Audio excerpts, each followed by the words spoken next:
I'm assuming we're going to take a long rest here after we set up like camp. That is the question. What are now that we're finally here? It is time to back things up a little bit and remind everybody where we were. You guys just barely survived. I will admit I fudged a roll or two in combat. Barely survived the spider temple, and you got the pulley system out. You hooked it up at the top of the plateau, and you managed to wheel yourselves back down.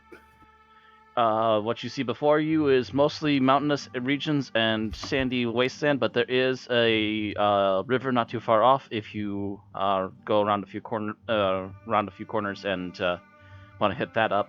Otherwise, the decision is up to you guys where you want to go and what you want to try doing now. I think we should try to make camp to recover because we kind of got beat up pretty bad in there. We need our health and spells back. Is this a safe area to camp? Do y'all know? Well, as far as you're aware, the only people here you just killed. Unless they got bodies hiding. I suppose camp's good as any, and then we can decide where to go from there. Yeah, probably just set up camp next to one of the rocky walls nearby and get some firewood and cook some spider legs for dinner. And because I did take all the giant spider's legs. That's right, you did take a bunch of spiders, didn't you? Elena puts her hand over her mouth and goes, "Spider legs? Oh my!" I bundled them up. them up using part of one of the guy's clothes. I ripped the guy's piece of cloth off of one of the guys to. Oh my gosh! I had a totally different picture in my head. I thought you were talking about the barbarian for a second, and the only thing I picture him is in a furry thong or something. Actually, if that was the image, then all of a sudden you see him just there in the loincloth. Camera pans up. Also, you hear a ripping sound as he just kind of blinks. And then blushes a little and walks away. Nope. But no, you ripped up one of the uniforms from one of the soldiers and grabbed a whole bunch of spider legs for later. Yeah. And actually, one thing I'm going to do before I forget about it, I am going to, while we're resting, I'm going to equip that masterwork leather armor, or studded leather. That's right, you got that. And you also have that as of yet unidentified mace, I believe. Right. Let's see here. Studded leather armor +1, because that's basically what it is, and I'm just going to rename it after I add it to my character sheet. Up your AC! Yep. Less likely to be bonked. Use it. Oops. Holy shit, that is not what I wanted to do. What did you do? I clicked on a tab that I didn't want to click on. Wrong place, wrong place! And remember, kids, if it's ticklish, it's bad touch.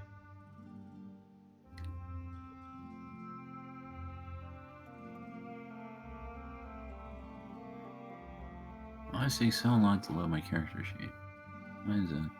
I don't know. It took me a few moments to get Gareth going too. Yeah. There it is.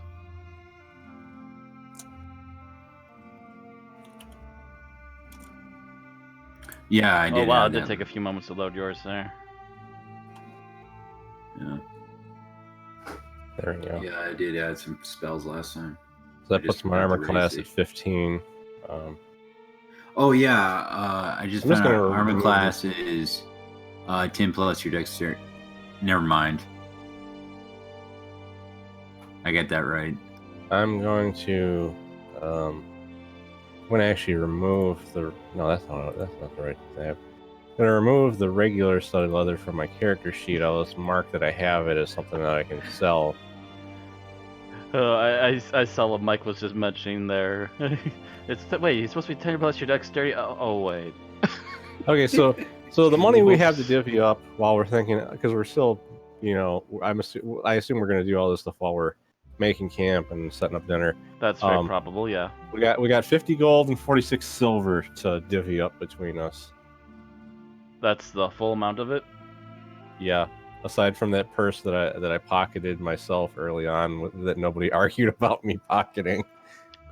So, gosh, let's see here. Let's see, 50 divided by 3 is 16.666666667. So 15 gold and 66 silver with one person gains 67. So wait, what are we doing? I think that's how it does. It's 100 silver for gold, right? Right. Or was it? I thought it was 10. Oh yeah. It's 100 copper for gold. Right. So how much gold do I add? At least 15 gold. It's splitting weird though after that.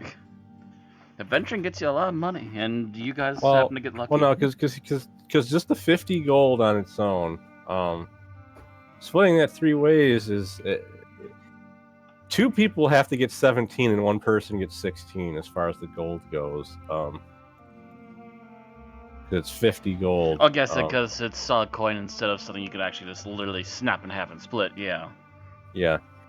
So I'm willing to take the 16 on that and give the other 2 17 since I pocketed a bunch of money earlier. I'll take a 16. I was about to say. Oh, no, you can have 17. Like I said, I pocketed money earlier in the adventure instead of splitting it up with people. Actually, well, I had a lot of gold from earlier anyways, so it's like. Wouldn't 2 people get 16 and 1 person get 17? No, because if you multiply 16 by 3, you only get 48. How much gold did we get earlier? Because this can't be right. I'm doing the math, and for some reason, with the added 17 gold, it equals to 129. Where did 100 come from? Because you had starting gold instead of starting equipment, and you probably didn't spend all of it. Oh, right. Because I had leftover gold too. You had starting money. You didn't use it. It's part of your belongings. Because I could just picture her going, "Oh, you have the 17 here. You'll be fine." Okay, and she pulls out this huge bag of money. And just because your character can't equip armor or a lot of other stuff, so you probably didn't spend most of your starting gold. Probably. I have 122 gold right now, and part of that is like a bag of gold. I pocketed it early in the adventure, and that's because I actually had to buy armor and shit. One thing she can spend money on, though, is to enhance her spellbook. And that does take quite a bit of... That starts to nickel and dime you pretty quickly if you're starting to learn a lot of spells. Well, I think I will do that when we hit town. Yeah, you're going to have to do that when you hit town, but yeah, you're going to have to pay for magic paper, you're going to have to pay for the ink, and you might even have to, if you're trying to learn from scratch, you're going to have to pay for the spell itself, too. Now, with the silver, 1 person's going to get 16, and the other 2 are going to get 15. I'll take 15. I don't care who gets 16. Maybe Gareth. Give Gareth 16 silver. Everyone wants to give the barbarian the 16 silver, right? Okay. Actually, where are you guys putting money? Down at the bottom where it says coins on the side. Yeah, it's underneath it's near where the armor and the items are underneath. It's on the side. It says GP, SP, EP, CP, and they're in these little brackets. For it, I don't. They're like these special bubbles. Look at where his armor is. There should be stuff right underneath it. Like fine clothes, quarterstaff, daggers, potions, and on the side of it are these bubbles and numbers on them. That's where the money goes. Short rest, long rest. I must be too high. What? Fine clothes, quarterstaff, dagger, health potions, 2. And on the side of it, right next to it, are these bubbles with numbers. Those are the coins. Okay, there it is. Finally, wow. Admittedly, the character sheet is kind of cluttered because they put everything on a single tab. But it's also so you don't have to keep tabbing through different tabs. Right. So 15 gold, and I guess you guys were giving him the extra silver. Yeah. So that was 16. I believe we didn't get copper. If we did, it wasn't really much worth mentioning. Yeah. No, we didn't. We just got gold. We just put copper on their eyes because gold wasn't worth the time of day. Or yeah, they weren't worth the time of day. Yeah, the only thing we saw that involved copper might have been one of the freaking religious things that Garroth there was a not copper, but there was a bronze spider that you found on the and Garroth tossed top it of to the shrine, shrine, and so Garroth just looked at it and went ugh and tossed it. I didn't bother touching it because I didn't want to piss him off. Otherwise, I probably would have pocketed it. So the other question is, what are we gonna do with the 6? Does anyone want one of the 6 daggers aside from me, or am I just gonna be the only one that takes them? I'll take a dagger. Garroth just grunts. So I got 5 daggers then, because I'm basically gonna be using them as throwing weapons if I need them. Yeah, he doesn't really have much use for daggers. He's got himself a battle axe.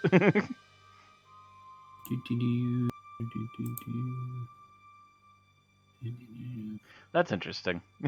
Apparently one of you guys, it must have been Ozzy. I saw one of your character sheets go into an update mode. Yeah, because I drag and drop the dagger from the compendium. Ah. Yeah, I'm about to do the exact same thing. All right. Because I mean, the spears were like, admittedly the spears do more damage, and they were kind of like me just grasping at straws to have something to use because we were in the middle of a dungeon and I was out of spells. But come on, just add the darn thing. I think realistically, my character would rather carry something that is easier to carry. There it goes. Like I could just have like a bandolier with daggers on it instead of strapping a bunch of spears to my back. You know what? I'll just type it in. I don't know. People with spears strapped to their back is not an unusual look. I believe Seputai from the original Conan movie had that, but anyway. Yeah, but I'm just thinking about the way my character is like. She doesn't like big clunky things, yeah. Most likely. So daggers is more of her style. Yeah. Okay. So actually, here's the thing. You're also, by the way, still out in the middle of bumfuck of nowhere, so I'm gonna have to actually ask people to make survival checks. Who wants to make a fire? Probably not me. I don't have the skill, and I do not have a wisdom bonus. Let me check real quick if my character sheet ever loads. Oh, there it goes. I got +1 in wisdom, so. What's the barbarian got? He's got a +2 to survival. He should probably do it. Yeah, the ladies are just like, you do it. We'll just lie here. You did that with advantage still turned on. Oh wait, I need to turn that off. That doesn't count. All right. Normal. He does not get to rage to survive. Oh, that would be amusing. Get a second win by raging.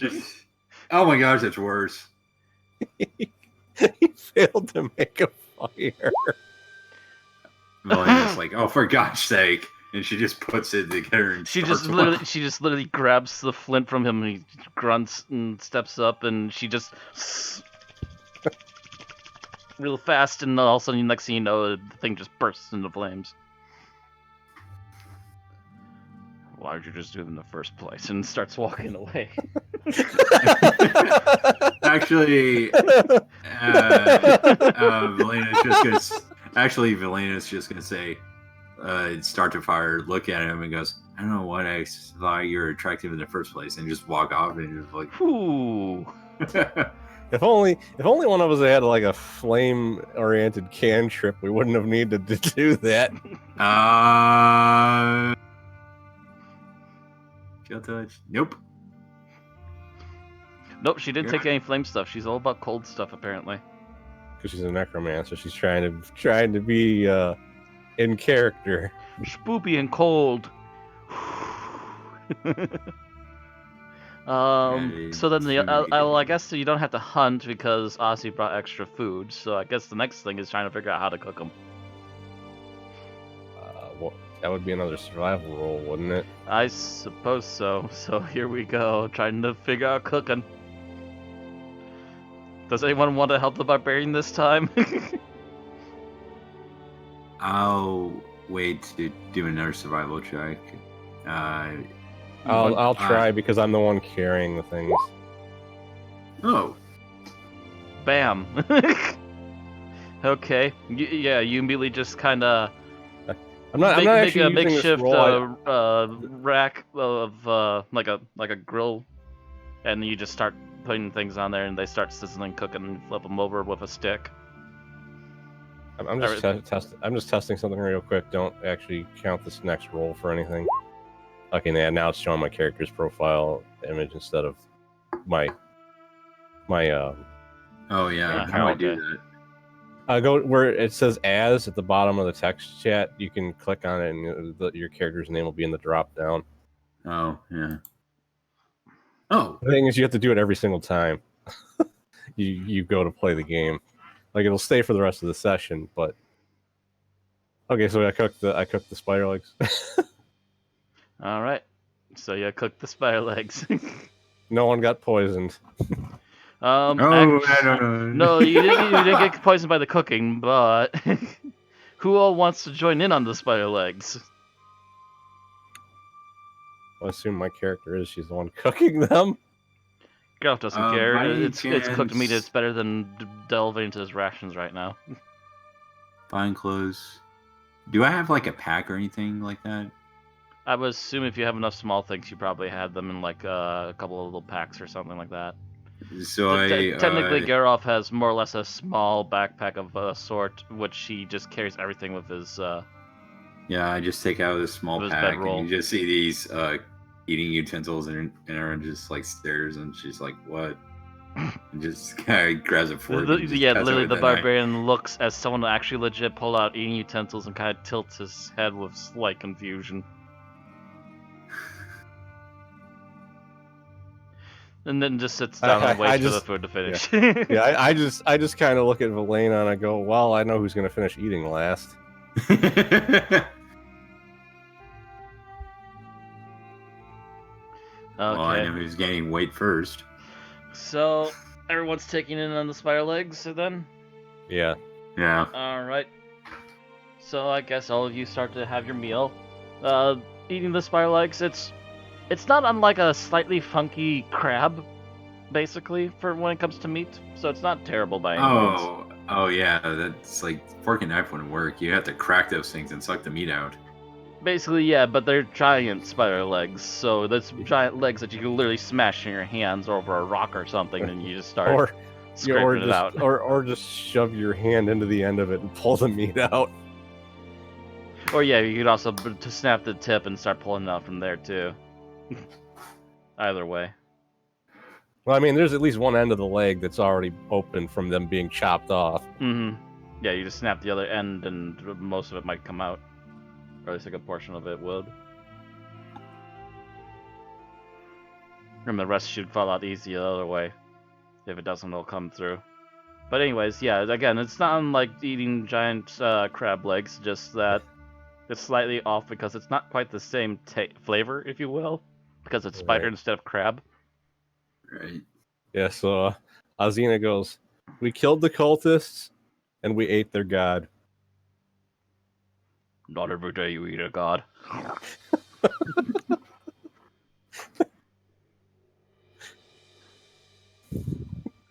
Although I don't really think it was a god, maybe an avatar one. Well, at least I'm eating the avatar properly. And she just goes... You hear this with the knife as she tries to cut it open the shell. Do you need help with that? You might want to use one of those daggers instead. Please. And she hands a knife to the whatever his name is. To Garoff? Garoff, yeah. He doesn't even take the knife. He literally just takes the leg, snaps it backwards over his knee, and then you just hear a loud crunch. And slowly hands it back to you as it's already dripping and starting to pull out of the leg. She puts it on her lap and just like puts like a cloth on her lap and puts it over the cloth and she goes, "Thank you." Did you hear that last part? No, I didn't catch that last part. What did you say? You're attractive again.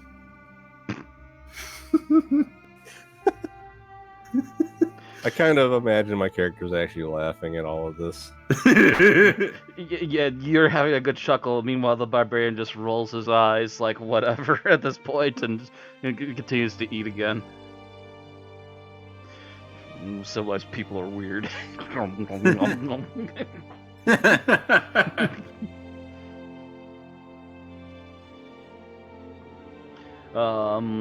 So I guess you're gonna keep the fire going. Gonna just like roll out bedrolls and stuff. Actually, does everyone have a bedroll? Yeah, we each got a bedroll last time, I believe. I don't think I do because I didn't spend my gold on one. Yeah, Azina might have a hard time with that. Although, I guess if you want to, you could also take turns watching over the night too. I also kind of assume Azina is used to just sleeping on the deck of a ship without a proper bed. This isn't quite the same, but she's sure about that. Even pirates would at least have something to lay on. Didn't we each find a bedroll in the temple? No. Garoff found his bedroll. That was it. All right. Yeah, my character didn't have one. All right. I can't remember if Valena had a bedroll or not. Did you buy one? I don't think I did. I'll remember it. But this makes for an interesting role-playing session because I don't think she minds sharing one at this point. Oh dear. Get it off as the lucky man with the only bedroll in the group.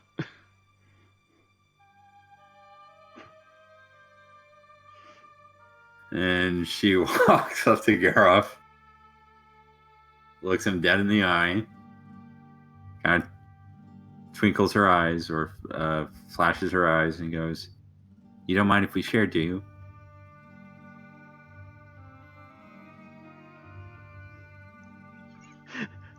He's got to be in such a weird place mentally because he doesn't like spellcasters. He doesn't like spellcasters, but she's not unattractive. She's laying it on thick, and that weirds her out. Weirds him out. She's also Hyperborean, and that's another weird thing because Sumerians and Hyperboreans in particular don't really like one another because they tend to raid each other a lot. Both of them, then again, the Hyperboreans raid everybody, whereas at least the Sumerians and the Nords to the north tend to be happy-go-lucky with each other and hate the Hyperboreans and will attack them on sight. She puts her hands together behind her and then twists her foot in the ground and kind of shakes her hips, going, "Please." Oh God. Okay, you know what? Okay, you're trying to do this to him, so charisma roll. Persuasion. Yeah. All right, persuasion. You got a +1 to that. Actually, it's a charisma, so actually you got a roll a d20 +2, because you also have +1 for charisma. Actually, no, that might. You know what? Never mind. That's what the +1 is. So yeah, +1 to your d20 roll. All right, I'll just roll persuasion and.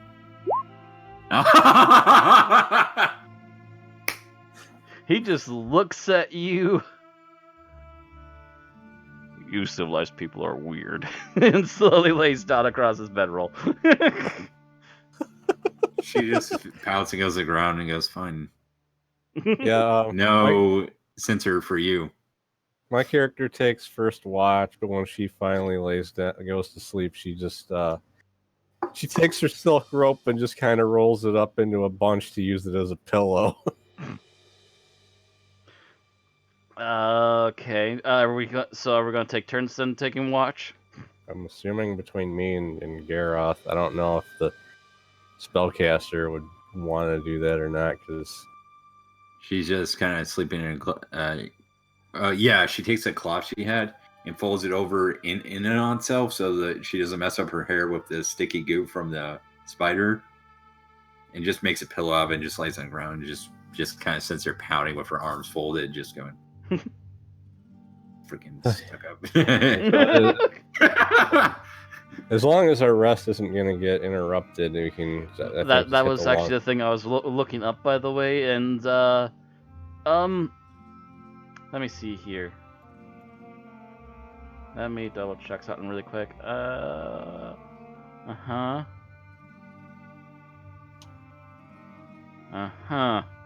Okay. You don't have to roll for a random encounter. It's up to you as the DM. No, I'm not rolling for random encounter. Xena and Valina, I want you both to roll Constitution checks to see if you can get to sleep. A Constitution check or like a specific skill check? There's not really a skill for going to sleep. So it's pretty much gotta be a Constitution check. I was thinking maybe nature, but yeah. Nah, that's more of a, like, trying to find animals kind of thing. Oof.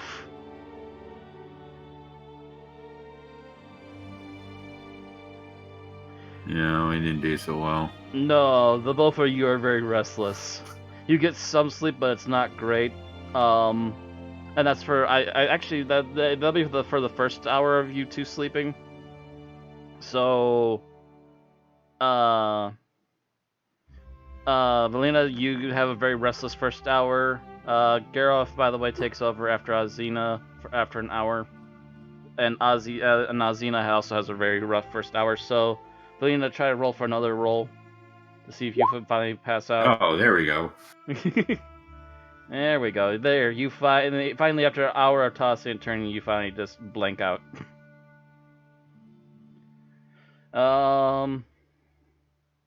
So I guess the question is since she just finally got to sleep, who's going to replace Garroth, if anybody? I think the funny thing is that Valena was in the first hour going, "Can't sleep, can't stop thinking about hot muscles." And then when she finally her asleep, they're just like, "He's out of my head. He's out of my head. I'm moving on." Somebody is overly eager. All you have to do is ask. I did, you jerk. And you said you're being weird about it.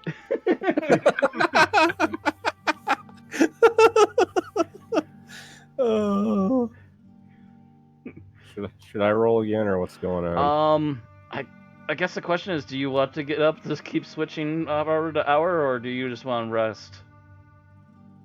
I don't know.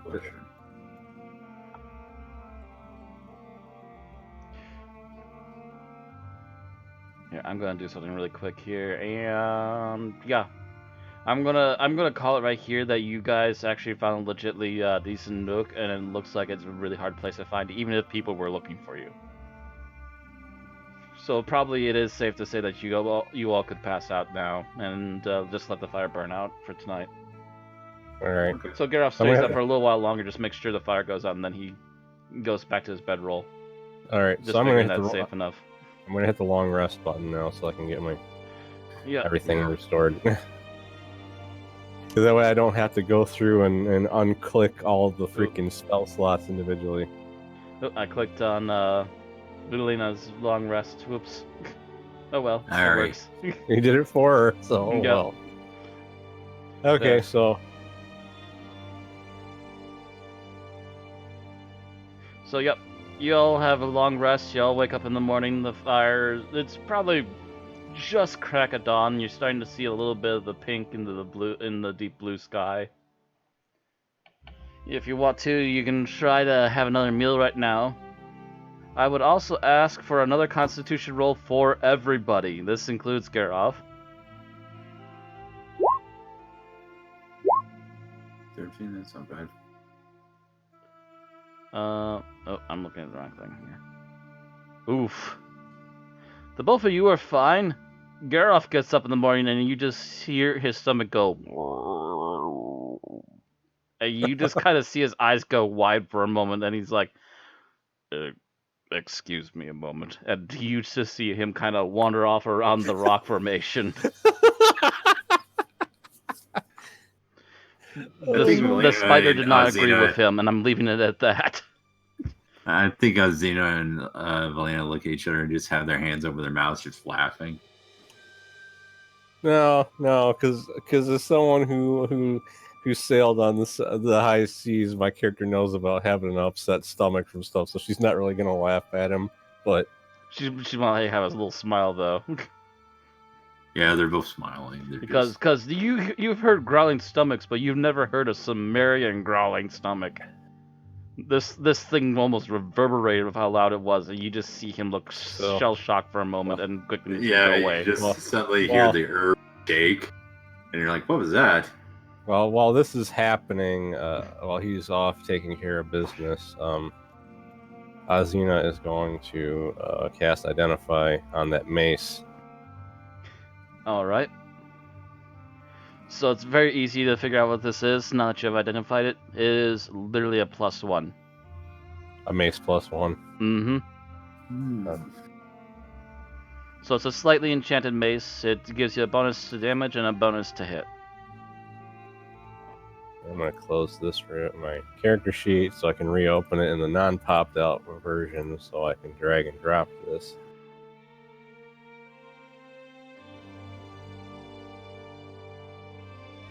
It is just slightly above the average. Yeah, it's. I wouldn't say it's better than my longsword, but it has the way, because it's a 1d6 instead of a 1d8, so it has a higher minimum damage but a lower maximum damage.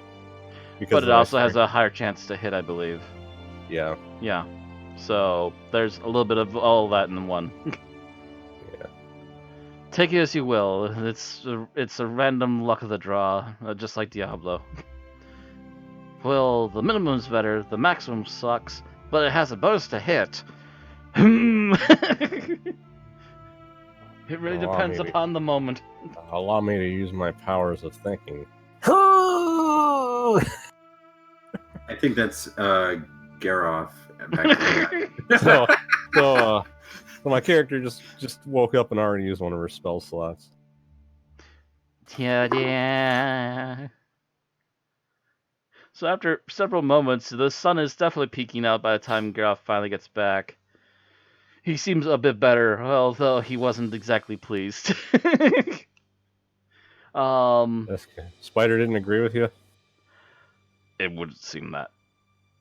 And instead of even looking at the campfire or any more spider meat, he literally just goes over to his rations and has a little bit for breakfast.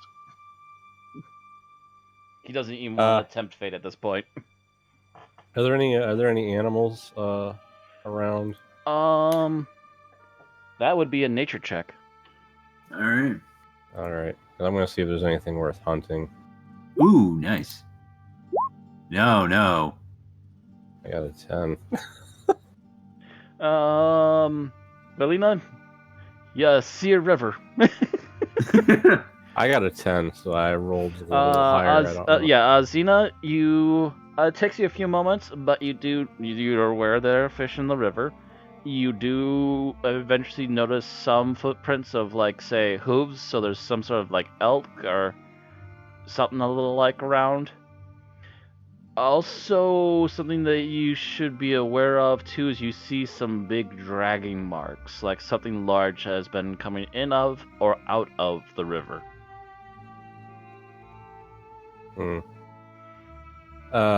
being that I'm a nutcase, I take one of the daggers and I go try to catch some fish. Okay. I think it's all cliched pirate style where you just put it in your mouth and you just dive in the water. What would I roll for this? That's actually what I'm thinking about right now. Is what would you roll for this? Actually, I think this would be a survival. You're trying to literally hunt for food. You caught sight of your prey. It's just a matter of trying to get it now. Yeah, I was the only other things I was thinking is the only other thing that would make sense would be maybe athletics or acrobatics, but I'll make a survival check. Fuck. I see what she's doing, and I guess I'll make a survival check. Nope. We're just splashing around in the water, making noise for nothing. Yeah, we're just splashing around. The barbarian raises an eyebrow and starts to slightly chuckle to himself now, because you're all wet. I think no, this is a little too silly. Actually, did someone keep one of the spears? I thought. Oh yeah, spears. I did not. I dumped them after we finished dealing with things in the place, unless Garroth kept one. You know what? He might have just kept one just in case, because he never knows for sure when stuff's gonna be a pain in the ass for just his battle axe. So he'll actually come out with one of the spears, kind of look around for a moment, kind of quietly nods to himself, and very quietly walks over to the water. And let's see.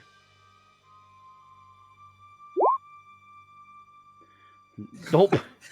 He gets close, just like Azina. He gets close, and then. The problem is survival's a freaking wisdom check.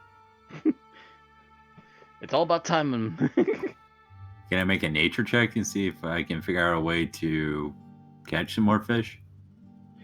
You know what? Yeah, give that a try. At least it'll be something slightly different. And then everyone's failing. Okay. Okay. So, Velina, just your idea is basically you start kind of pointing quietly to Garrosh to like stay over there, and you kind of stomp around a little bit, and you draw some fish over in his direction, and he's now going to use a different check to see if he can get it now. Let's see here. Should we go with to challenge him?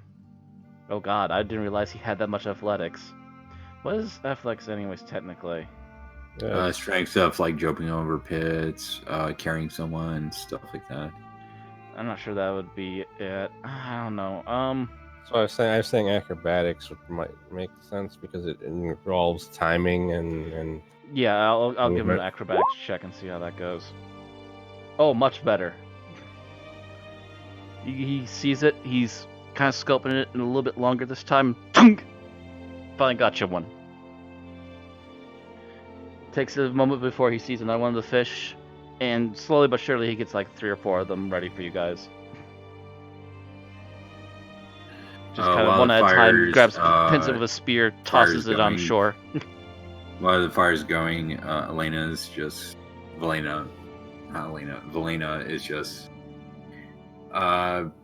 points the Garrosh and just stay over there, and she's gonna put her clothes on a pole near the fire and dry, and she just walks away.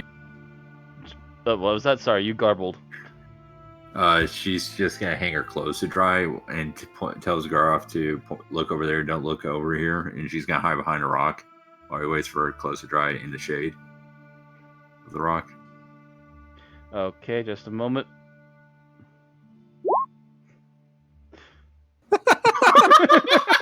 Nope, fails. I'm pretty sure you notice that he tries to take a peek.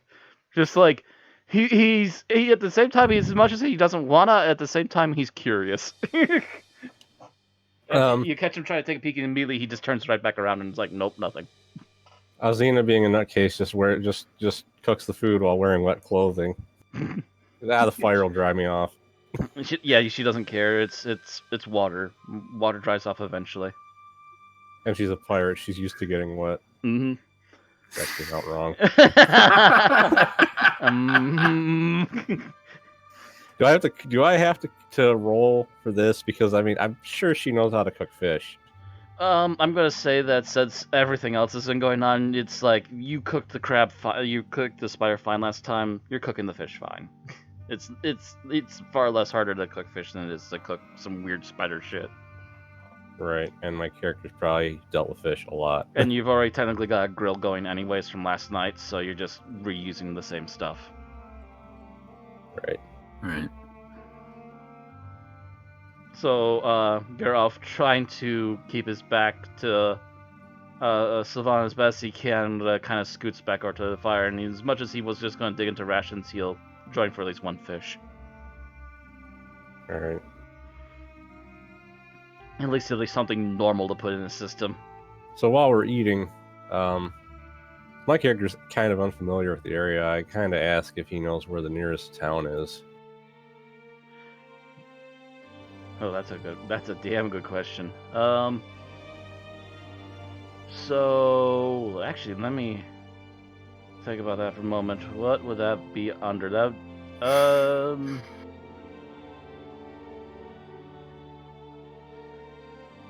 It wouldn't be history. Don't think it'd be a nature. Well, I'm trying to think of what that would be. Wouldn't that be a wisdom or an intelligence? I would think. I'm not sure though. If you're talking like knowledge of the area, that would insight. That's more of a person-by-person thing. History maybe, or survival. Hey, I'm kind of surprised there's no knowledge. Like, yeah, I'm surprised there's no knowledge-based things either. It would be just like a straight-up wisdom or intelligence roll, and I forget which one is actually the knowledge one and which one's the... Intelligence intelligence, because wisdom is more like common sense, while intelligence is actual knowledge. Oh gosh, you're gonna ask him an intelligence check. Oh wow, he actually passed. He's basically he just kind of sits there for a moment and thinks. He's like, I can't say anything about small villages or anything, but I can at least tell you where the big cities are, I guess. Okay. Because after we were ready to go, we should probably head towards the closest one to try and resupply and whatever. You mentioned resupplying and going to the closest one possible. He kind of thinks in this kind of half grunts, and he's just like, we're in the middle of Zamoria. We're not gonna find a lot here, at least not without going either way north, or we take a risk and we head to the east. The river is not naturally going that direction.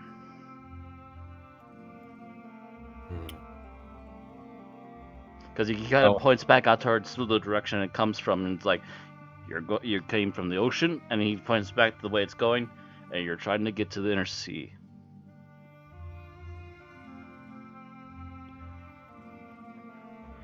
I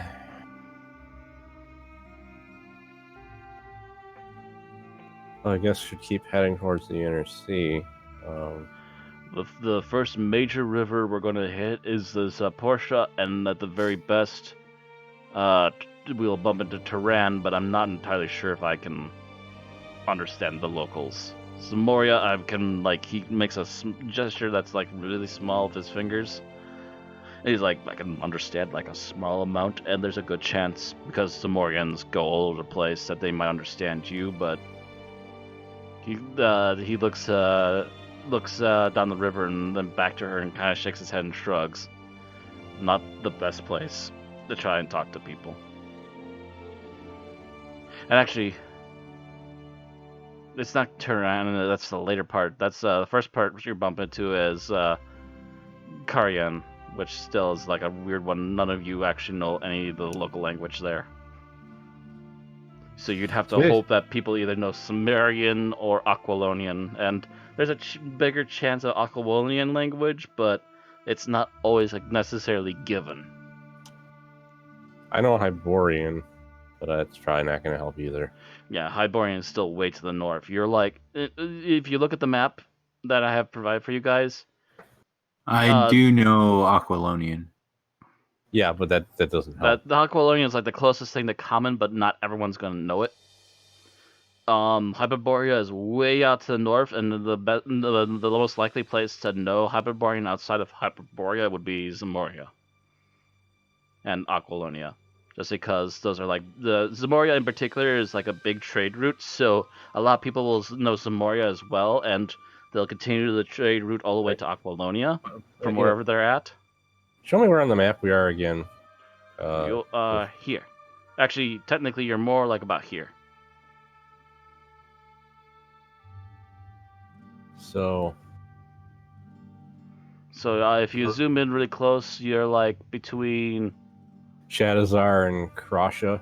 Yeah, basically. You're kind of in that in-between area. There's no major river, but you're on a decently sized stream that goes between the two major rivers there. You're trying to head to the northeastern one, which will take you into the better parts of the Viliat Sea. So, does my character know that where these places are, or should I make an intelligence check? You know the different countries, but as for all the details, that would have to be a check. With a 14, what do I know?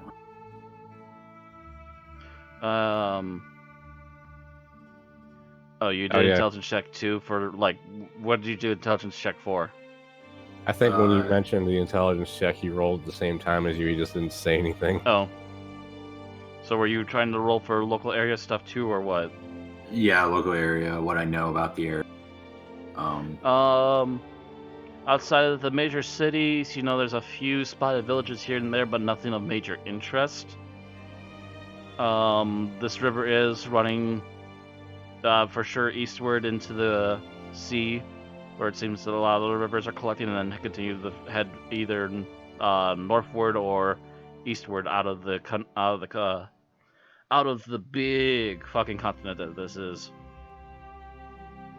Right. I was gonna say, my character doesn't actually know, but I was gonna say, if my character did know, I'd say we should just go to Shadazar since it's on the way to the river that gets us to the sea faster. Then that's probably what Garoff is thinking too. Is like, well, the best place might be to just continue upriver to Shadazar, and we might find something there. It's part of Zamoria, and it's going to be part of the trade, and it's a big enough city. Some people will understand us. All right, that's gonna be the plan then, I think. Mm-hmm. Yeah, sticking to the major cities is gonna be the best luck for you guys, unless you're in some place that's you're able to vocalize in, because otherwise people are gonna look at you cross-eyed like you're some sort of fucking weirdos, and won't trust you worth a damn. Unless they happen to know whatever tongue you're talking in. When I hit level 4, I might actually take a feat instead of a stat increase to add some languages to my character.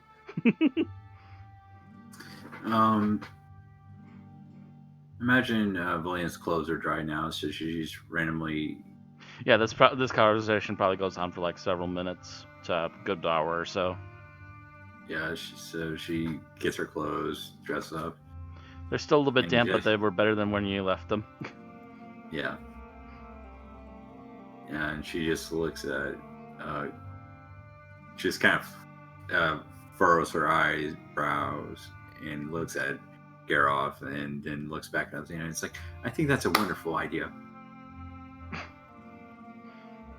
At this point, he doesn't care anymore. Your mood swings are so quick and sudden with this weird uncivilized guy that he doesn't know anymore. She knows what he did, and he knows what he did, so it's like... He doesn't care, he just shrugs.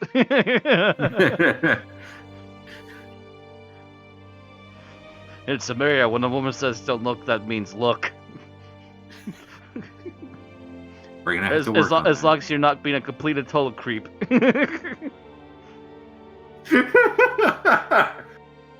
You start getting handsy, someone's gonna lose a tooth. How many spider legs do we have left? I think we each ate one. I think you all ate at least one. So that would leave 5 because spiders have 8 legs. At least if I took all the legs, I don't think I'm not sure that you did. They were gonna especially if it was off one of the giant spiders. That's a lot of weight to carry, I would think. Yeah.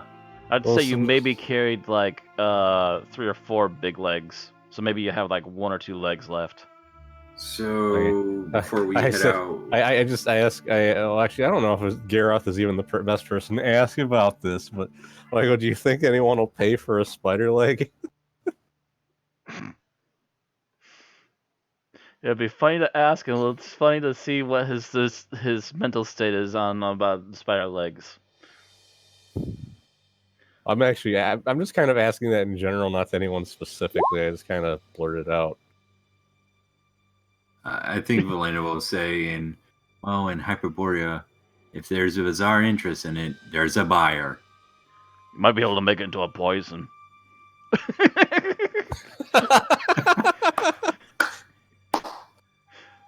The poison that makes someone late. And poison cells. He quickly nods.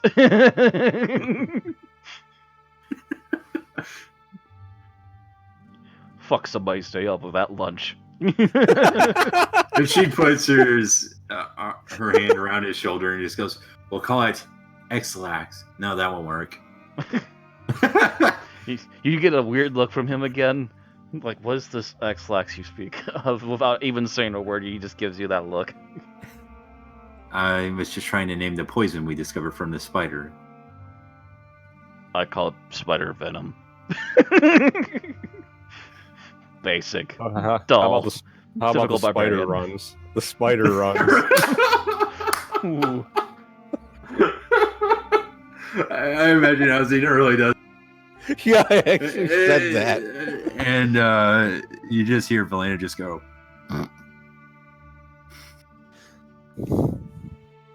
Because my character's a vulgar character, so she doesn't got any problem making shit jokes.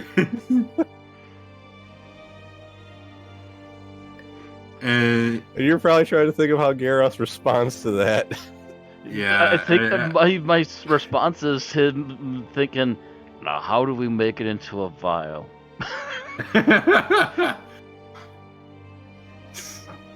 I want someone else to feel my pain. The other thing I got to get rid of is my old armor, because it doesn't serve any purpose for me anymore. In fact, just because he's thinking along these lines, nope. He's coming up with ideas and then dismissing them. It's just like, nah. Okay, boil it and distill it? No. Boil it, smash it, put it in the stew. Ugh. That would be the worst stew ever. Did Azina say that out loud? No, that was me making a freaking Lord of Rings Okay, I was gonna say, if you actually said that out loud, he might agree with you. So to Shadowzar then. Nods, and then he kind of looks at the river and then looks back to Azina. I assume you don't have that boat anymore. I don't know where it went. I haven't seen it since we came down. I'm assuming they probably smashed it and used the wood for something. More likely, if they caught you in the river, he kind of looks down river and looks back up it. They just let go. It wasn't useful to them. So they don't use the river outside of hunting people using it. So I guess before we head to Shadowzar, should I make a check to see if we can find my boat? Can I assist with that check? You know what? Give me. Let me look at the character sheets here. I think that'd be investigation. Yeah, I'm trying to remember what the kind of skill it would be under. It's most likely investigation. Let me see if there's anything else. The only other one would be perception, which isn't really. And perception. Gosh, I keep forgetting what the names of these things mean. It's like I need a descriptor that pops up when I highlight this particular skill. Perception is more or less being aware of your surroundings. That's more of a surroundings, whereas this is more of a we're trying to find something that we know is supposed to be here, possibly. So investigation. So yeah, let me see your investigation then. Okay. Oh wow. Oh damn. You look around for a few minutes. You do see a few scrape marks that don't look like it was an animal.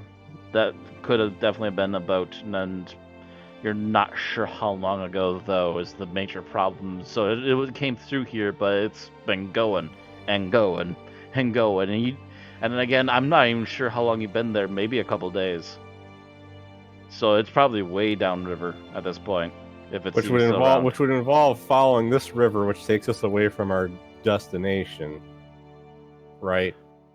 Well, actually, the way I'm kind of doing it is that you followed sticks here up to a point, and then it kind of went into a small stream which you've been following along the border. Okay. So there's like small streams that aren't actually on the map. Yeah, the rivers you're seeing are like the big major rivers. You're not seeing like the little offshoot streams and so forth, which is what you happened upon to try and cut across. Well, the big question is does following this take us away from Shadowzar, or does it take us in the direction we're going? Well, if you're following where your boat was going, as long as it's still going eastward like it was originally, it should still be taking you to Shadowzar if you want to keep following the river by foot. Yeah, so I mean, we might as well look for it since it's along the way then. All right. So I guess we're gonna start walking. I hope you enjoy sand. Right. I hate sand. It gets everywhere. Actually, there is one other thing I need to address. At third level, I got a thing called expertise that allows me to choose 2 of my skill proficiencies. That the proficiency bonus is doubled for any ability check I make that uses either of those. I don't know if that means I just add an extra click to the skill, or if that means I double the bonus that I get when I roll, which I think. Well, what is this expertise? Yeah. Choose 2 of your skill proficiencies. Your proficiency. So you know what it does? I think it just gives me an extra rank in 2 of them. I think that's what it is. For any ability check you make that uses either of the chosen proficiencies. Level 10, you can choose another 2 skill proficiencies to gain this benefit. Yeah, it sounds like they're giving you a +1 to 2 different skills, and then you get another +1 to 2 more skills at 10. Okay, so I'm just gonna do that real quick right now. I'm gonna pick perception. Oh, I'm not in edit mode. Oh wait, no, it didn't work anyhow. And intimidation, because my character's a bitch. Bitch.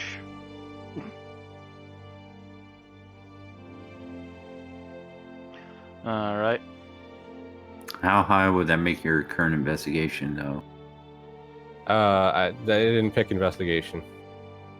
But it didn't have any effect on. I didn't pick investigation, so I didn't get any bonus for that. Oh, okay. I remembered about it because we were making all these skill checks, and I figured I need to pick that now, so I don't. If I actually make a check that requires one of the things, I've already got the bonus. Okay, so that's taken care of. So we can continue our way then, I guess. I'm checking really quick again. So we're going to have to deal with traveling. It depends on how you want to deal with it. Movement, speed, travel pace, force march. The travel pace. So yeah, there's different paces you can take. Force march. Characters can travel for 8 hours a day. They can push beyond the limit but risk exhaustion.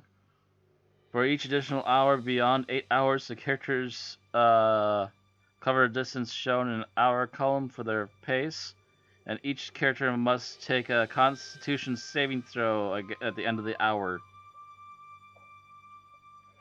Wise, if you that's force march, and that's your. Is that the normal pace? Because okay, it goes from force march into mounts and vehicles. I'm like, wait. Right. I don't think forced march is the normal pace. That's if you're trying to push yourself beyond a certain distance traveled without taking any kind of break. Which I imagine, Okay, the travel pace table assumes that you're traveling for 8 hours a day. And then forced march is when you go beyond the 8 hours. Yeah.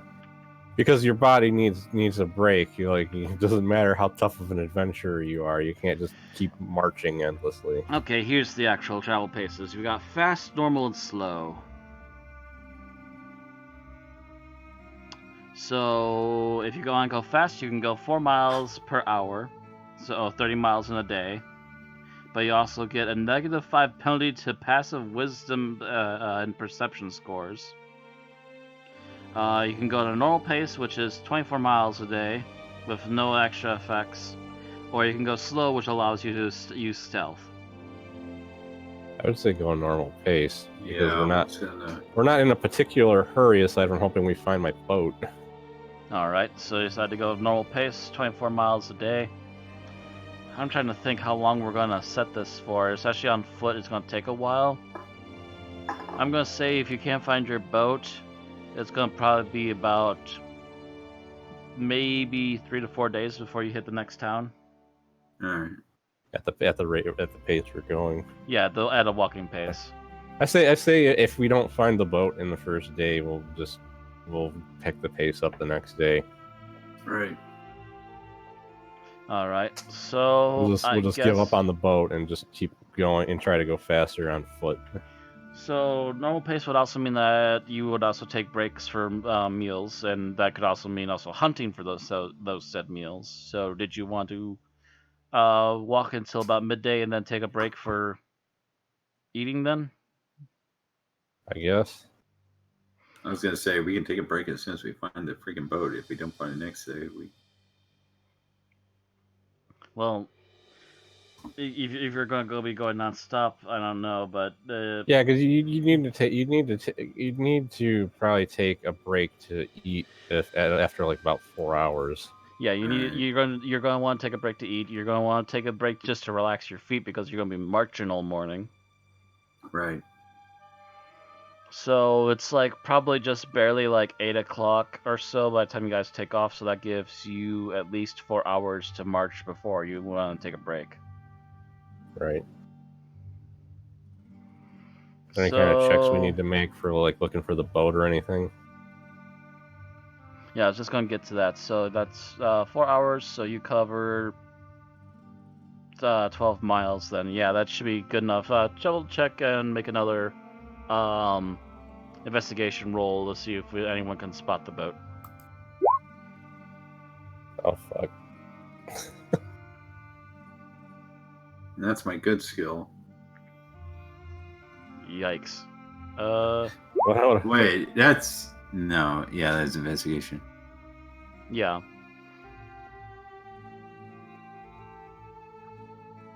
You guys walk for about 12 hours, so you really don't see any telltale signs for sure that the boat's still going, and you haven't seen it on your way through here. So it's really hard to tell, but you think it might still be up ahead. It's hard. You don't really have anything to say yes or no to it. Alright, so I guess when we take our break, survival would be hunting? Yeah. Oh, there's a good roll. Oddly enough, the mage just walks off into the woods for a few moments and just immediately comes back with an elk, like not even 5 minutes later. Got one. Doesn't even have to fight it. She just brings it back. Just gets it in a headlock and just starts dragging it back. Actually, give me a strength check. Would that be athletics? Damn! Gareth just looks at you with a raised eyebrow, shrugs, pulls out the axe, and goes, "Stay still." I trust you. Please be gentle. I'm just kidding. Please be gentle. No, don't be gentle. Be quick. Hold still, dang it. There we go. He takes a swing, whiffs. It's like, hold it still, and chop again. And then he finally removes the head of the small deer-like creature, and I guess from there you can decide what you want to do with it outside of making it into lunch. I didn't even really think about this, but my character is actually really tall for a woman because I made her 6 foot tall. She is unusually tall, but not unusually tall for, like, say, a Sumerian, so maybe there's a little Sumerian blood in her? It's hard to tell. People from the coast come from all over the place. Right. Right. Oh, wait. How tall is my character?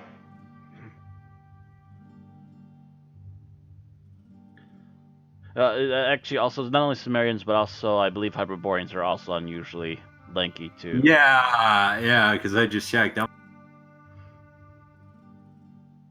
Hyperboreans are really tall, but they're also usually very thin, whereas Sumerians are really tall and really buffed out. All right, so we're having. I'm assuming there's enough elk for everybody. Oh yeah, there's gonna be. You're basically eating a small deer. There's enough food for everybody. There might even be some extra left over. Yeah. Did you want to try and do anything else with the elk, or did you just want to straight up cook it? Yeah, I'm gonna try to get my daggers and make some furs out of it. So me and you're Ozzy trying to make a hide out of it? Yeah, so me and Ozzy, have bedrolls or something. I suggest chopping the horns off. You Yeah, probably could sell those to somebody. Yeah, we'll do so that. So try too. for the hide, and you're going to try for the horns. So give me. Open your character sheet here. Come on. Browser. There we go. I think, yeah, this is going to be a medicine check. Ooh, okay. Yeah, you're trying to be very careful. Oh!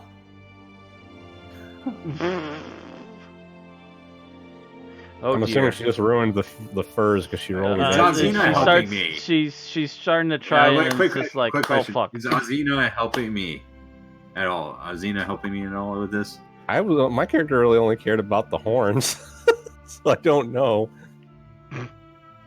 I could actually. So here's an idea. How about Geralt quickly notices that you're starting to mess it up and comes over to try and help, and that gives you a reroll. All right. It gets slightly better, and he's like, no, wait. Now he's gonna give it a try, even though he has a +0 medicine. It's slightly better, but it's still not great. He's like, oh. Shakes his hands, and let's go.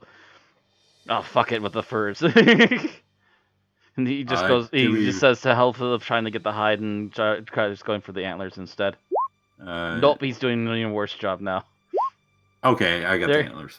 Okay, after 3 attempts, the hide is pretty much just fucked. You managed to get the antlers, and the antlers would be worth as much, if not maybe in some places more than the hide itself anyway. So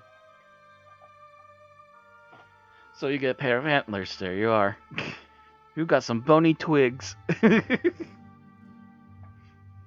But they're nice. They're not too bad. No, especially for your first time, you maybe take a little too much of the scalp, but someone could clean it off later anyway. All right, so better safe than sorry. Does somebody have to roll to cook the food? Here. It's funny that none of us have good wisdom bonuses. We that was our dump stat for everybody was wisdom. Actually, my dump stat was dexterity, so actually Geralt's dump stat is intelligence. That makes sense. His wisdom's a 0. His intelligence is a -1. I don't imagine my character being very wise. She's the type to get herself in trouble. And Geralt is having a hard time trying to get the cooking rack going again. He tries to make one and it just immediately falls over. Hazina manages to make it wobble slightly longer. Oh god. None of us ever cooked off before. We're good at fish and spiders. Immediately, Geralt just like, okay, everybody stop. Now let's try to work this as a team, and he's gonna try and get you both to help him so he gets advantage.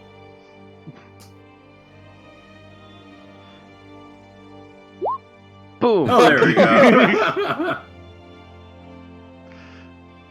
Finally a good roll, and it's like, aha, there we go. And finally gets the rack working, you get the bonfire going, and you are now cooking deer. You're cooking venison. Alright. So you have, and obviously the big weird thing is that you also have to make this grill a little bit higher because you can't just cook venison right by the flame. That's why it's also particularly difficult. It's the kind of meat that needs to cook, but it needs to cook a little bit slower. Otherwise, it turns into this tough wad of meat, and it's just constant chewing. Right. You don't want mutton. You want venison. Yeah, you want decent tender venison. So the hard part is trying to get the rack high enough so you're not just overcooking it instantly. After that particular struggle, you guys finally do slow cook it for long enough that you get some decent venison out of it. You know, the funny thing is the idea I had. We succeeded anyhow, but I was thinking if we kept failing, I'd go, fuck this. Summon unseen servant. Cook the food. Summon unseen servant now has to roll for cooking.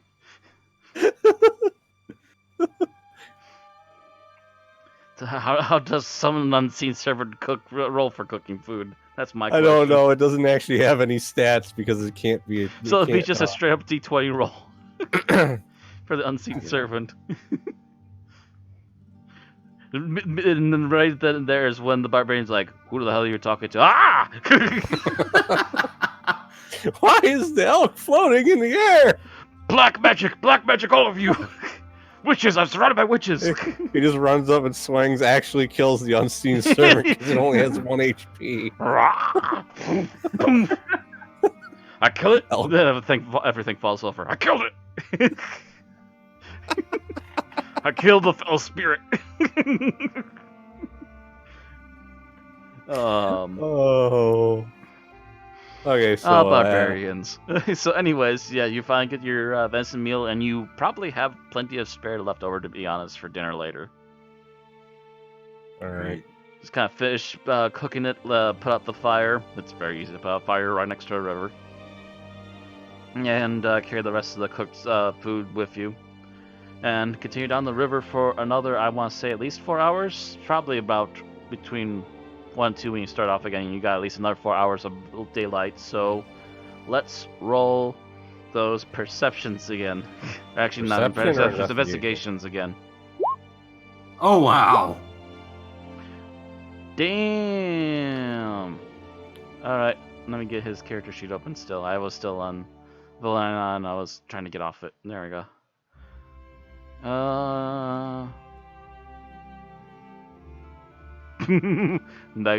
investigation. The sky is pretty today.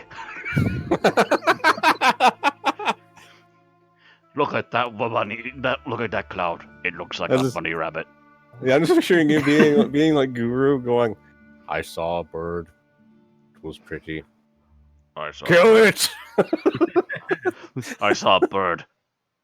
Get off, chop! And just runs off into the brush for a moment and then comes back. It got away. And you just see the bird on top of his head. And, like, Azina and Valena are just pointing, going, didn't you hear us? We said we found the boat. Actually, he looks up and sees where you guys are pointing. Actually, let me see if you actually did find the boat. Roll for happiness. Roll for happiness. I rolled it, and yes, you get happiness. In fact, you do see the canoe. It seems to be perfectly fine. The paddles are still there, and it just happened to beach on a slightly higher than normal spot in the middle of this stream. It just hit a little sandy area and just finally stopped after a while. So cool. Otherwise, it would have been even further downriver by now. It might have been abducted by somebody if they thought it was anything decent. So now the big question is, I don't think we thought about this before. Is the boat big enough for all three of us? I'm going to say that you basically had your normal-sized canoe, and a normal-sized canoe can fit at least 4 people. Right. Okay. So we more or less have room for the three packs, of us and whatever packs we have. Yeah, so the 3 of you plus packs equals it's just enough space for you guys to easily use it. All right, so... And you can now take turns rowing, and I believe you get an additional couple miles per hour since you're going downstream. We should. We definitely should be traveling faster than on foot. I'm going to double check that. How many miles per hour were you guys walking? 8 or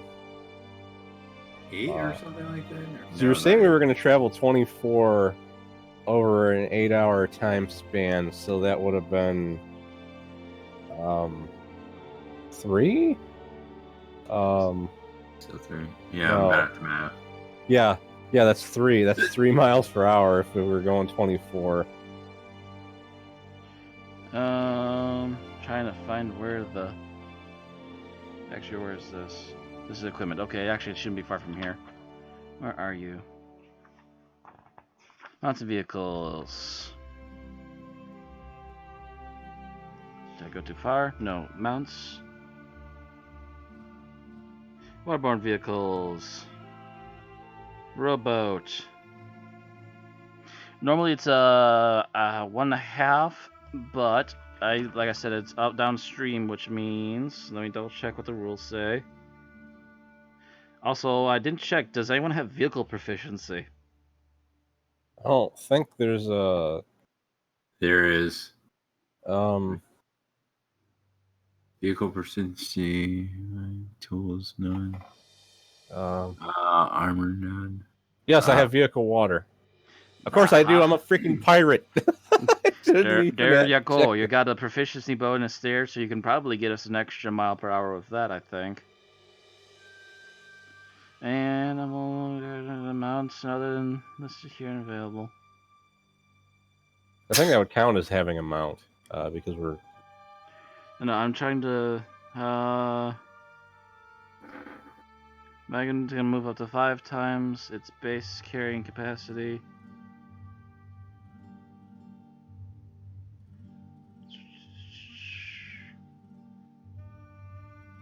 Including flame mounts? No, that's not the details I'm looking for.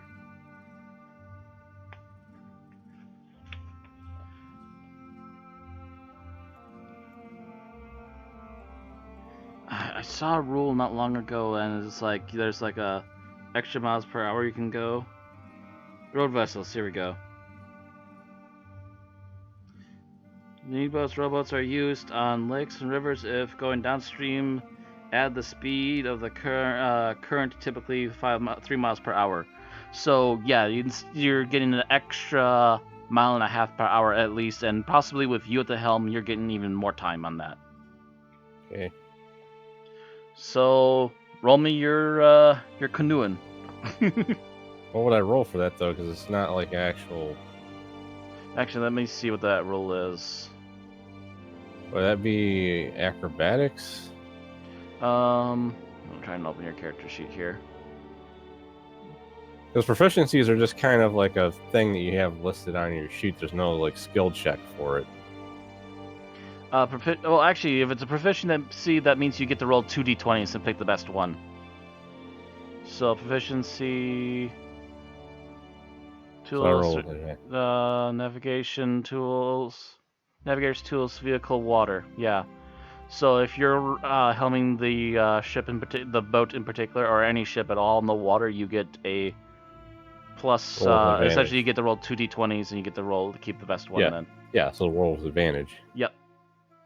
But what kind of roll would I make, or would it just be a d20? It'd be a d20 roll, because I don't think there's any skill otherwise to attach to that. But you get, like I said, you get to roll advantage, and I assume that gives you another plus 1 hour per, one plus mile per hour. So, like I said, you're going to be, instead of 4.5 now, you'd be at 5.5. That's going to be my roll on it. You know exactly where to hit the best current, so you're just directing everyone to get to their best spot and made this an easier trip. Okay, let's see here. Otherwise, we're stuck at 4.5 miles per hour. Sure. Should I make a dex roll, or I'm just trying to figure out how to use the character sheet for this instead of rolling a d20 separately. Actually, I rolled whatever stat you have a 0 in, I assume. Actually, that makes sense, because I don't got a bonus from intelligence, so I'll just use that. Wow. Whoops. Wow, I rolled a 5 Oh, and a well, 3. roll again, because you got, again... Wait. Yeah, what? Oh, wait, never mind. That's right, you had advantage on. Never mind. Oof. Wow, what kind of roll did you get? I got a 5 and a 3, and actually... Because the Jack of all trades, it added a freaking... I forgot I have that... That even wasn't even technically right. I do got to actually do it manually and roll twice. I'm gonna try. Let me just do an Jack actual. Of all trades? It adds half my proficiency to any roll that I make. Right. To any ability check that normally wouldn't have a. Oh. Yeah, that's re-roll where they like. Oh yeah, I rolled a 15 and a 19. the 19 more than passes. You guys just start powering down river for like the last 2 hours of your walk. You found it like halfway through your 4-hour walk. So you get an additional. So that's it was originally supposed to be 3. Now it's 5.5. So you get an additional 2, 4, 6 miles extra on that travel, so that's going to save you a lot of time, actually. So now it's getting nighttime, so it's getting dark, so the question becomes, do you guys want to stay in the boat, or do you want to bring it ashore and camp for the night? I assume we'd bring it to the shore and camp, because sleeping in the boat's a terrible idea. If we tip over in our sleep or something, it's not going to be pretty. At least hopefully someone's watching and awake. Right, but still... And also I would add that the reason why you were captured was because you were sleeping in your canoe. But then again, that was just when it was only you. You didn't have extra bodies to worry about. Yeah. So, survival checks again? Or no, we had some meat. We have leftover food. Yeah, you have leftover meat, so you don't have to worry about cooking it. I would say it just takes you a little while, but after like a good 5-10 minutes, you finally get a fire going. You've had enough practice today. You've got it. You're just rusty to start off with last night, the previous night, because you're fresh bodies to being outdoors again. So, of course, I realized the one thing is, it's a shame you screwed up those furs. We would have had something to use as blankets. That's what I was trying to do. Well, also you would still need to let them hang out and dry because they're gonna be kind of nasty and dirty when you first get them too. Right. You would still have to like leave them somewhere to hang out in, like in the sun or something, to just bleach them, get them done over with. All right, so I'm assuming we more or less. Well, of course, you probably want to roll to see if there's an encounter of some kind. So you guys are all gonna go to sleep. So who wants to fight for bedding again? Because I'm pretty sure Geralt is still the only one with an actual bedroll at this point. Yeah, my character doesn't care enough. She's just gonna sleep on the ground. Actually, as a matter of fact, I would argue that you probably sleep in the canoe like you're used to, and that would actually make up for your lack of bedroll. Yeah, and my character also is too proud to put herself out there just to have a comfy bed. Well, Valena is probably gonna ask to share a bedroll with Garoff again. So she's gonna try and walk up and do something again. Yep. Persuasion again. You're making it weird again. Try rolling your persuasion again. Well, if anything, you'll probably be less awkward, or even more awkward. Depends Yeah, it's either going to be more awkward or less awkward. It's hard to tell until you roll. Oh! You kind of realize he's being a basic blockhead, and you just kind of put it out there, just bluntly. Do you mind if I cuddle up with you tonight? He kind of blinks, thinks about it a moment, shrugs. What the hell, sure, and just lays back down. Darn. I thought this was going to be Azina's chance to make it with Elena. You can sleep in the boat.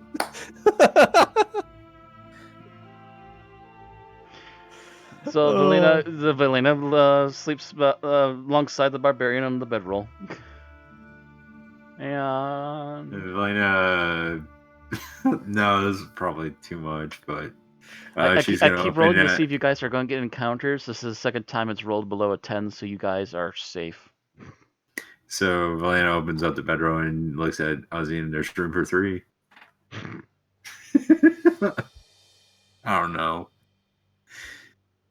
That might make Gareth change his mind. Now you're making it weird again. I'm not sure if I like this or not. Azina says, "I'm fine over here from the boat." He just kind of opens his eyes when he hears that and just blinks, but then hearing that I'm fine in the boat, he's just like, okay.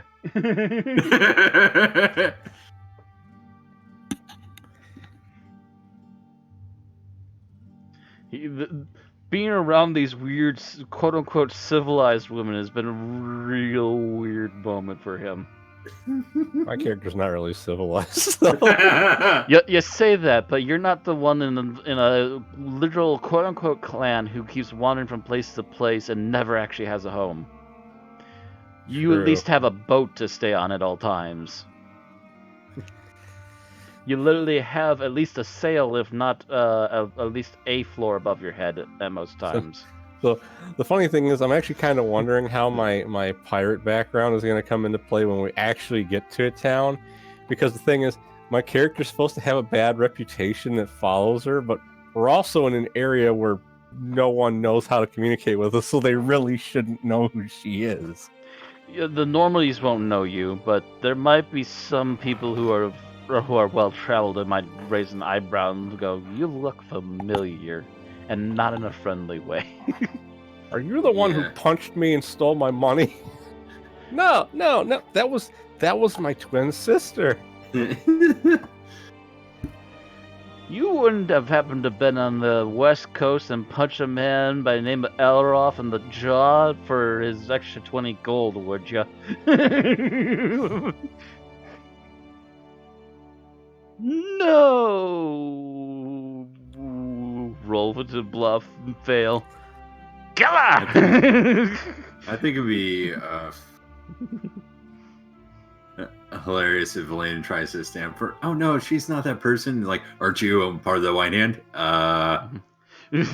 Roll for bluff. What's that over there? that's the bluff. Just what's that over there? Actually, no, that's where Gareth comes in, and literally Gareth goes, "I'm distracting you," and points to the back wall. Everyone looks, and the three of you run.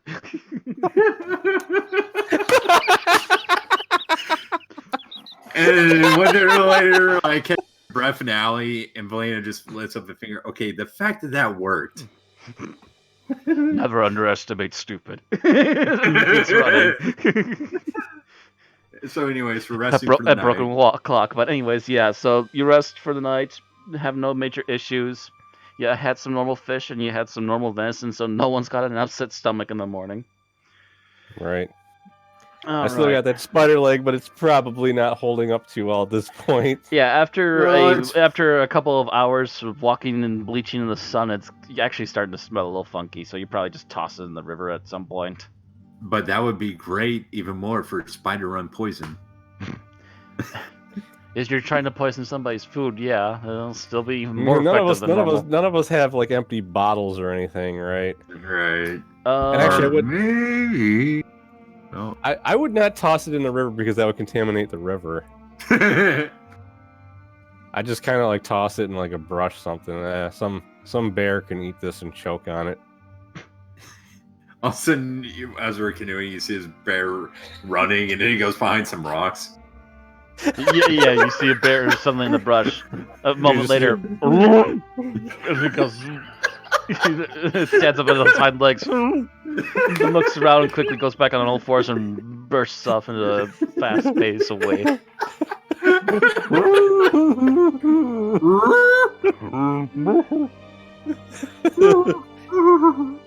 I want a pet bear. I'm actually gonna roll something here. You're interested in trying to save this as possibly some sort of food poisoning? Yeah. Well, yeah. If we can find some way to like kind of like would I have any way to preserve it? Actually, I'm gonna roll this. I did a kind of secret roll, and Gareth kind of looks around at his stuff really quick in his bag, just kind of pulls out an extra wineskin. Could you like bring it out in this maybe? Oh. Okay. So matter of fact, before he even hands it over, he kind of like gets like a little stone and like just does a very light etched X on it, just so we know that's the bad one. Right. So I guess I'd make a medicine check. So yeah, that'd be a medicine check if you want to try and preserve it for being a nasty, vile food poison that fucks with people. Oh, I failed, but Valena didn't. Valena gets involved, and Asina, you started, and you're kind of getting the idea, but you're not quite getting there. Valena steps in to help you, and you just start to string this nasty, vile ichor into this wineskin. Even Geralt is just holding the wineskin, going, ugh. As soon as you're done, quickly cork it, and it's just like, there, it's done. And then throw the limb off into the brush. Right. And Geralt just looks at it like, I better get the money back for this wineskin. How much is the wine? Well, I go, how much was the wineskin? I don't know, what is a wineskin worth? I I I seem so to badly have want. gear bookmarked here. Let me have a look. I so badly want to hear as we're going off in the canoe. I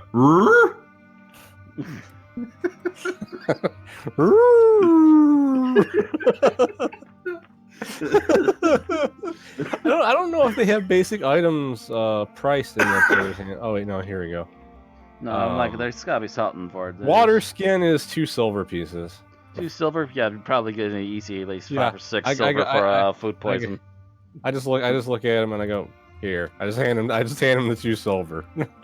We could probably He nods buy and a pet smiles and bear he's in a happy enough town with over that. if they're selling animals for stock, though. That would be fun. Just What? to have a bear, buy a pet bear and stock in a city if we have enough money, if they have it. Wait. Because they do trade in animals at this time, right?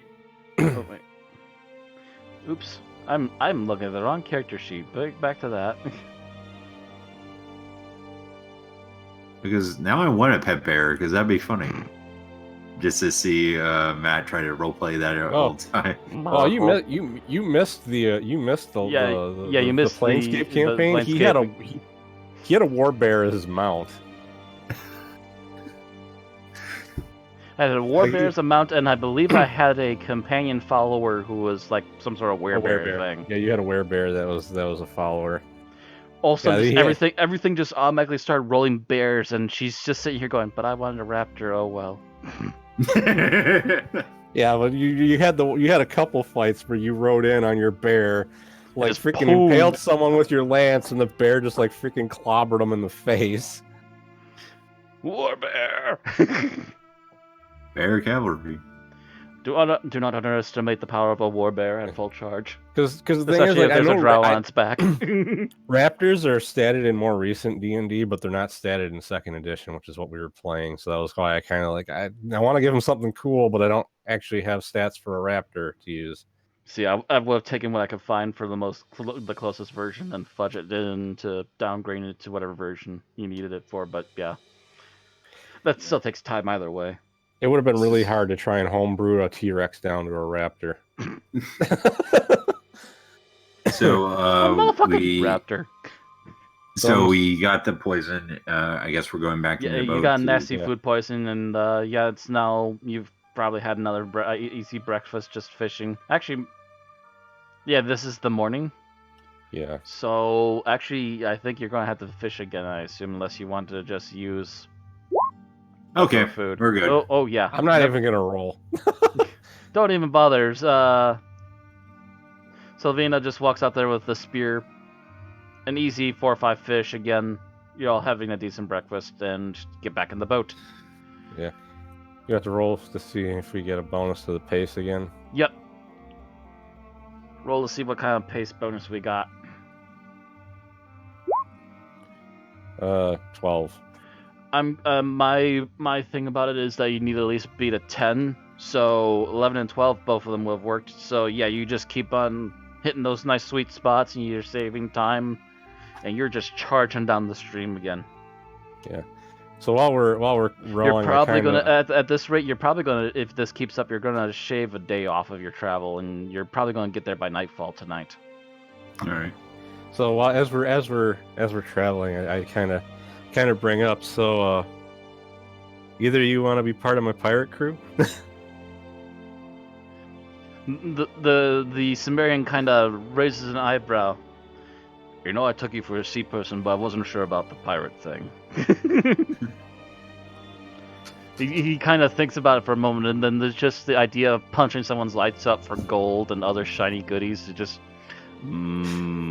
yeah.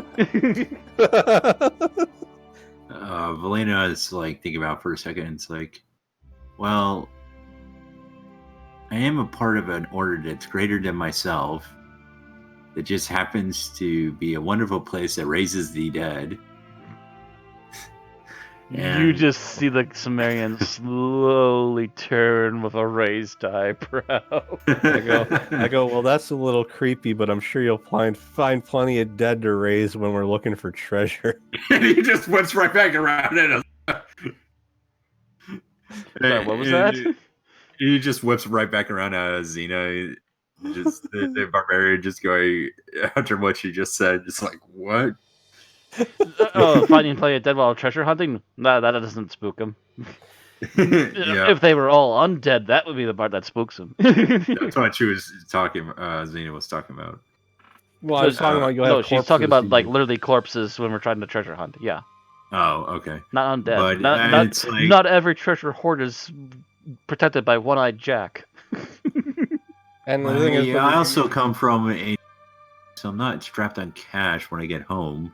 Oh, you blurped out there, but I assume you said a rich family. Yeah, rich family, and so I'm not strapped for cash when I get home. I don't know. I'll have to think on it. It does sound fun knocking people's lights out, but I go, hey, we're not just gonna knock people's lights out. We're gonna go treasure hunting. I'm sure you'll find plenty of magical relics to add to your collection. tempting. Garth is still using one of the oars and keeping you guys going. Magic battle axe.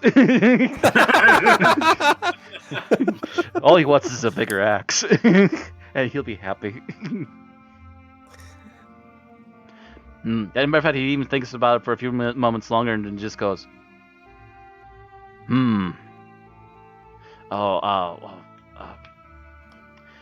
Atlantean battle axe, and starts paddling even faster. By the way, Atlantean is essentially like a +3 weapon in Conan. Yeah.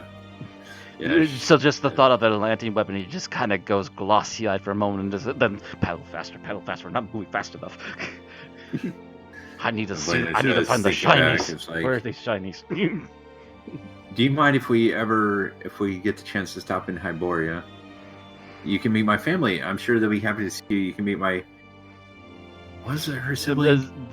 Speaking of visiting Hyboria, it literally just makes the Sumerians stop and bid-paddle. I kind of look at her and go, Ixnay on the Iboria A. But you can meet my parents. They're so wonderful. My brother, he's kind of an ass. But you can also... Yeah, let's forget about my ex-boyfriend. And she just keeps paddling. Trying to exit that conversation right now. He's still kind of paused for a moment like, I don't want to go to Hyboria. Full of assholes. I'm going to get a fight every 5 minutes up there. I don't want to go. But you like fighting, and I'm sure my family will pay you for my handsome return. I mean, my beautiful return.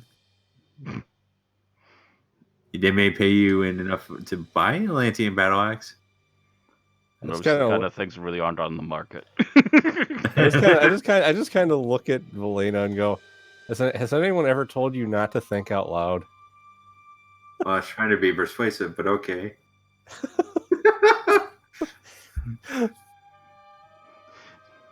Somewhere deep inside Geralt, there's a young voice going, can't sleep, Hyborians will eat me. Can't sleep, Hyborians will eat me. Kill them!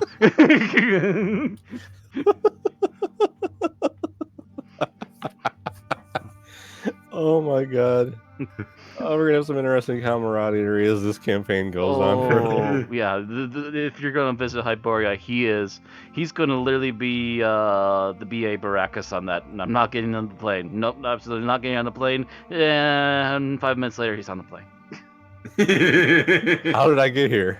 Yeah, he just suddenly wakes up. What? No. He just suddenly starts singing, same as it ever was. Same as it ever was. As the days go by.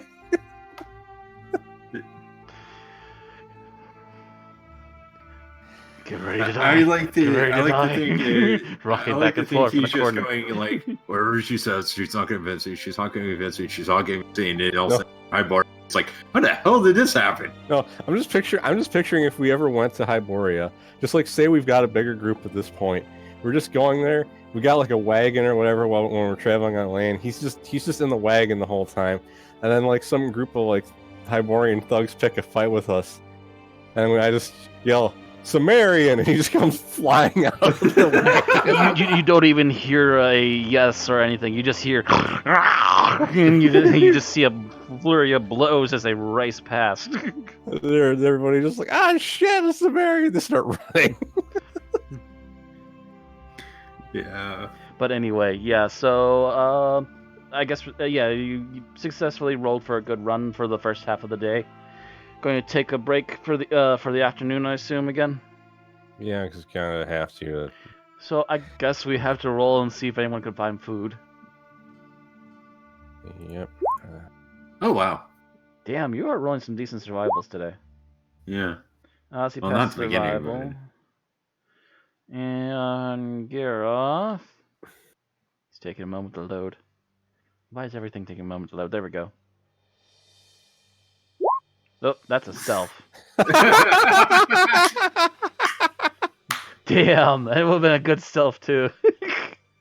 I could just picture actually, the just stealth, going, the I'm gonna stealth go count. bathe the river stream over here. Don't look, Gara.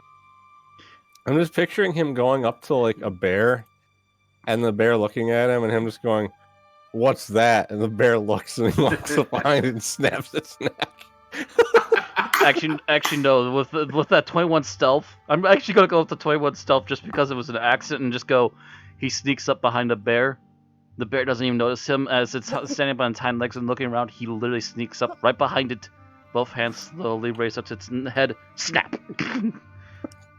I win today. And so several minutes later, you go get some fish. You get some other small animals. All of a sudden, on his back, you just hear this massive amount of rustling, and then you see a giant bear head. Before you see the Cimberian literally carrying this huge lummoxing black bear out into the open, and just plops it down. Was it for furs? Survival? That was medicine. Yeah, we're try a medicine check if you want to try and get the fur. Oh, there you go. That is gonna be a massive fur. Yeah, you. Unlike the previous day, you're just like, oh, this is too big to fail, and immediately clean, nice lines. You even keep a portion of the head so you can properly mount the head bit later if you want to, or just clean it up if you want to. I'll just give the head to Garoff. Well, I was like, well, actually, if you just wanted like a simple hide, you can probably just shave it off around the neck or something like that. I just picture him making a freaking bear hat out of the head. Actually, yeah, like just cut off at the neck. You lay out the fur to bleach in the sun while you all have lunch, and Garoff does just take the head and just goes, I can do something with this. And you see him kind of take it over to the stream, washes it off, and then you see him take off the little dinky kind of useless helmet he has, and just after several moments of blunt force trauma, he comes back. It's been cleaned, so there's no blood or anything, but you just see this bear head mounted on his helmet now. Because fuck you, why not? now he's got a hide helmet. Basically, he's got the essentially what is the equivalent of a hide helmet. Like this little, he just had this normal dinky little helmet. Now he's got this big bear head with the jaw just hanging over his forehead, and it's like, now I got shade. I'm just eating as he comes back. I give him a thumbs up. Good day today, and starts eating the fish, eating some of the bear. You got probably enough bear for like 3 days, but you're not going to be using it right away. But you're definitely going to try and cook most of it. Otherwise, it's going to spoil. Right. Matter of fact, actually, let's see how well you do. I'm going to roll a side thing to see how well the cooking goes. You keep about half of it. The rest of it, you're just like, this is going to take forever, and we don't have all day. Right. Because, again, massive bear, but hey, something else will find the use for it. You're pretty sure at this point. It's a big deserty area. Something will find it and notice it and eat it. We got fish appetizers and bear main course. Mm-hmm. Or actually, you could cook the fish and kind of wrap it to have later. Yeah, you probably cook the fish and wrap it up for later. You can have it with a little bit of bear meat and so forth. But yeah, you don't keep. You can't cook the bear that well, but you keep like at least another day's worth of bear on you. Yeah, we won't need to cook anything for dinner. Mm-hmm. Dinner is set. And I'll head back in the boat. Speaking of which, let's see if you can keep up that pace. Nope. Ooh. 7 and a 4.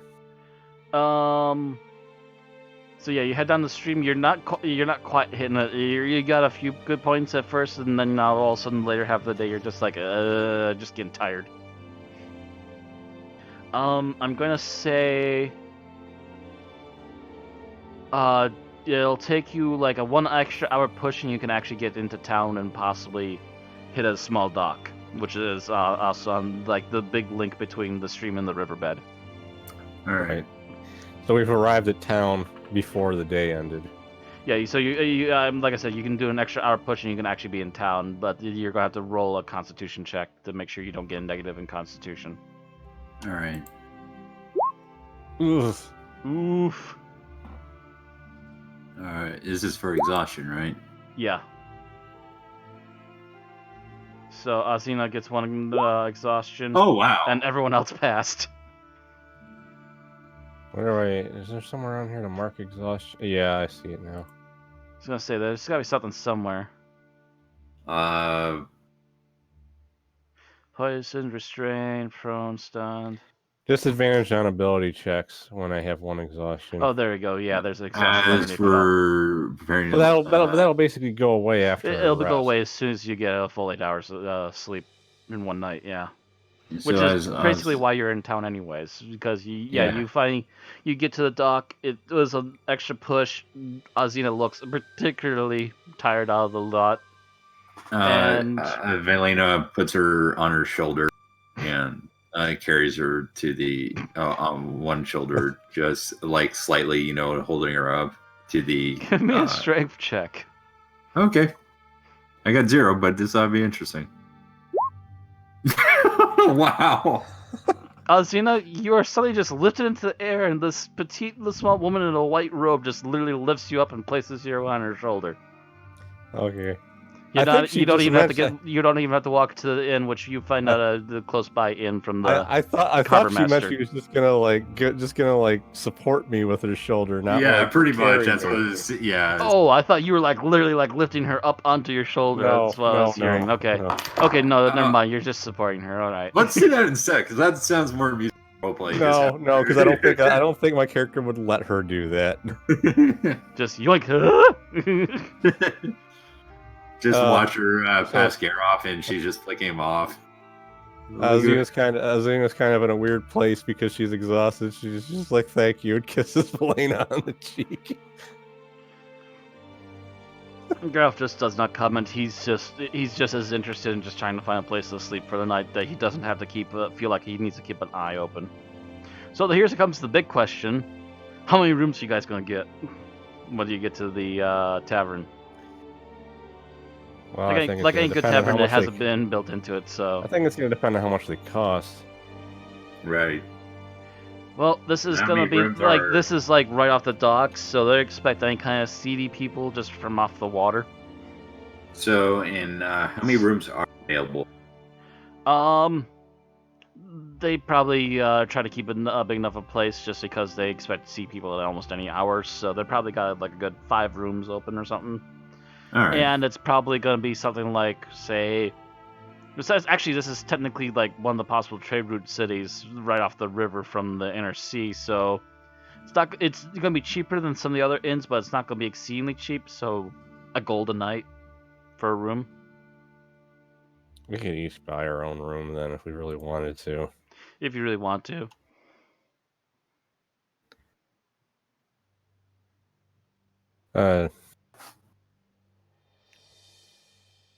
I'll pay for my own room, and you can, if anyone wants to share, just come into the bed. That kind of makes Azina snap awake and go, "What? I'm gonna get my own room."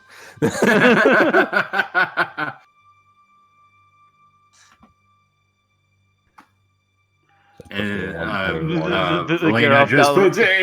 Garoff just watches Azina's reaction and raises his eyebrow and just and you wanted to share a canoe yesterday. And Velena just puts her hands on her hips, just like, you guys, it's just a phrase.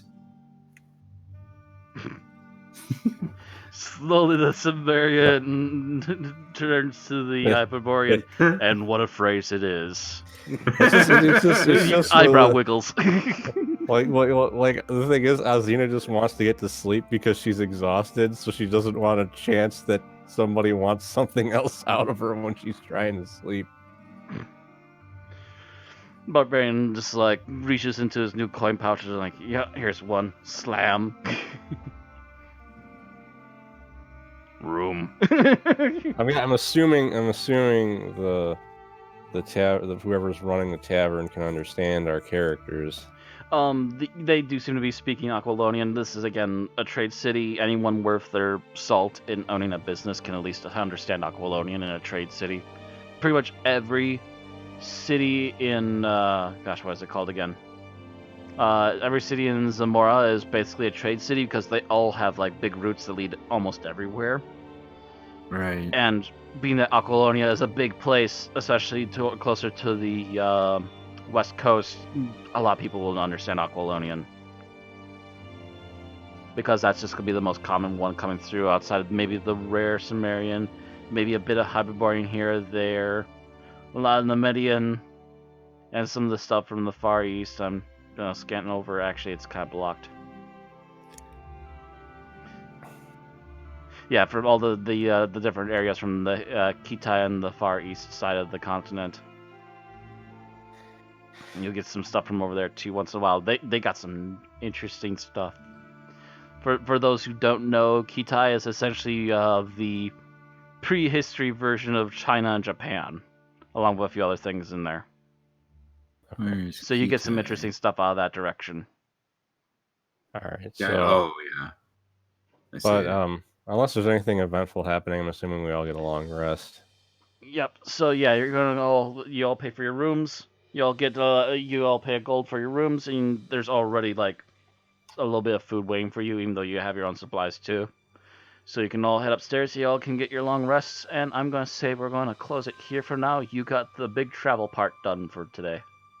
Okay. I am going to have to plot some more stuff for you guys next time. I just wanted to see how well you can survive, and you managed to pull it off. By skin of teeth a couple times, but you managed to pull it off. We didn't get into any actual fights along the way, so that I probably rolled helped. a couple of times, but you guys lucked out every time. It's like, oh, no, nothing can find you today. Outside of a few rounds of trying to hunt, yeah, no real combat. Yeah, I'm assuming my character probably ate whatever food they had in the room and ate some of the leftover fish because she likes fish. And also because fuck it, I'm tired. I'm just gonna put everything in me and then hibernate. Yeah, and I also just realized that this sounds something I just said could be misunderstood because I said she likes fish. Yikes! And on that note, good night, everybody. We'll see you all next time.